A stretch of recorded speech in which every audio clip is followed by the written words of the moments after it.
Hola, ¿cómo están todos? Espero se encuentren bien. En esta ocasión vamos a hablar del diodo semiconductor y específicamente vamos a hablar de cómo se forman.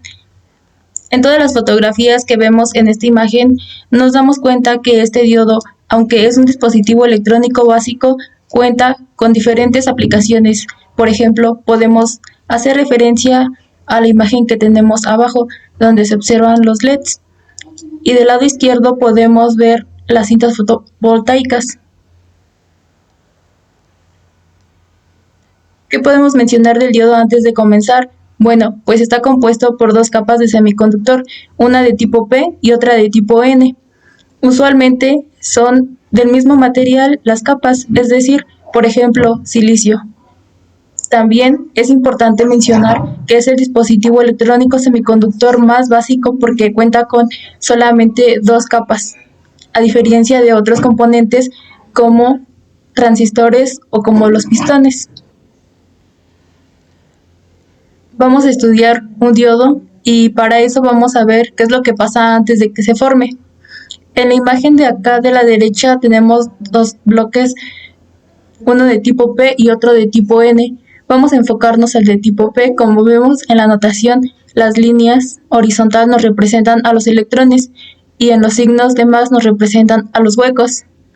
Podemos ver que cada capa está compuesta de ambas cargas, es decir, de huecos y electrones. Sin embargo, podemos ver que el número de huecos en este bloque semiconductor es mayor al número de electrones. Y ahora vamos a la contraparte, que es el bloque de tipo N, en el que nuevamente se encuentran ambos tipos de carga. Sin embargo, ahora el número de electrones es mucho mayor que el número de huecos.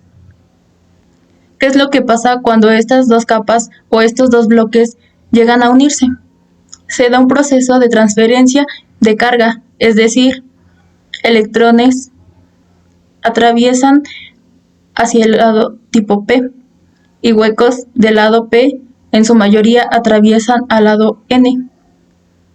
Vamos a ser más específicos. Cuando estos electrones en una región cercana a donde se forma esta unión de estos dos bloques se pasan o atraviesan hacia el lado del tipo P, desequilibran lo que se conoce como la neutralidad de carga. Es decir, que en el momento que ese electrón, como ejemplo, que está débilmente ligado al átomo, atraviesa a la capa automáticamente desbalancea esta neutralidad que tiene el átomo. Y como sabemos, al hacer eso va a provocar en esta zona cercana a la unión una carga positiva, y esa carga positiva, como ustedes ven en la anotación de abajo, es un átomo que ha perdido una carga negativa, aun cuando este tenía un enlace muy débil. Bueno, como ya lo hemos dicho, este proceso no solamente se da para la carga, sino para millones de cargas dentro del bloque de este conductor. De manera similar, cuando los huecos están en el bloque P o en la capa P, atraviesan al bloque tipo N, es balancear esa carga, y ahora entonces átomos que inicialmente eran neutrones adquieren una carga negativa por la pérdida de esos huecos, de tal forma que esta fricción en donde se empiezan a acumular cargas positivas y negativas conforme a la imagen, forman una barrera o una muralla que evita que el proceso de transferencia de electrones del bloque tipo P al tipo N, que del tipo N al tipo P también. Esta muralla es la que finalmente va a permitir el transporte de carga hasta las esquinas. Esta muralla que se forma muestra la región y es lo que se conoce como la unión. Y también se le conoce como la gestión de cadena espacial, o también se le conoce como la región de agotamiento, porque es en esta región en donde se agotan los portadores de carga móviles. ¿Cuáles son los portadores de cargas móviles? Los electrones y los huecos en el lado P. Hagamos una pregunta: ¿cómo se hace funcionar un diodo una vez formado? Pues la palabra es la polarización.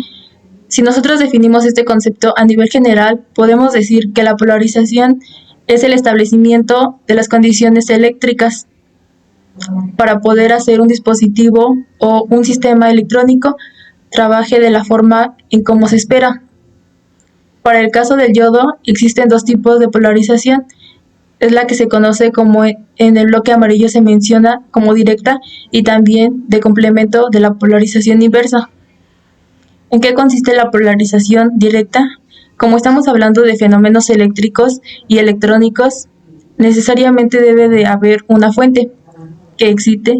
Esa fuente debe de dar energía al yodo y eso se hace a través de, por ejemplo, una batería o una pila. En este circuito básico que mostramos en la imagen se puede observar la presencia de una fuente y se puede observar la presencia del diodo semiconductor y también la presencia de un receptor de carga.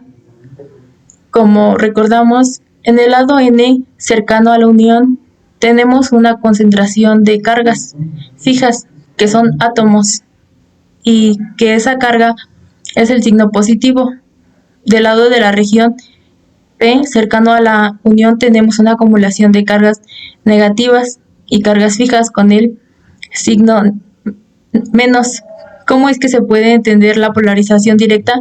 Vemos como acá en la parte superior derecha en el texto dice que en la terminal positiva de la fuente debe desconectarse para poder entender una polarización directa. ¿Qué es lo que pasa con un efecto que se logra en este dispositivo? Es decir, en el diodo, una vez que se ha polarizado de esta manera. Si lo podemos observar en la región de la unión que hemos hecho en la carga espacial, se observa que se forma un campo eléctrico debido a las cargas que se han acumulado, de tal manera que es el campo eléctrico. Podemos ver que en este sentido contrario al que se muestra en la fuente de polarización, el efecto de acuerdo a la polaridad que tenemos en esta imagen es que esa muralla o esa barrera que aparece en la unión del diodo semiconductor se va a reducir cada que se aumente el voltaje, y eso que va a provocar que tanto los electrones en la región M como en el bloque formen estos huecos en la región P, por lo que puedan atravesar de una manera más simple de un lado a otro. Y esto en que se va a reflejar en el incremento de la corriente eléctrica. Esta es una función que es fundamental y es muy útil para todas las aplicaciones que tiene el diodo. ¿Qué pasa con la polarización inversa? Ahora, si se dan cuenta, la terminal positiva de la fuente está conectada a la capa o al bloque en el semiconductor y la terminal negativa ahora está conectada a la capa o al bloque P semiconductor. Recordemos que esta polaridad que tenemos, esta concentración de cargas en la región de una se sigue manteniendo al inicio, es decir, tenemos iones positivos en el lado del semiconductor, iones negativos en el lado y en este caso es un dispositivo. Cuando ahora se tiene la polaridad, se fija directamente al dispositivo bajo el mismo circuito que hemos estado mostrando. El efecto neto ahora es que esta región de agotamiento, esta región de carga espacial se va a ensanchar.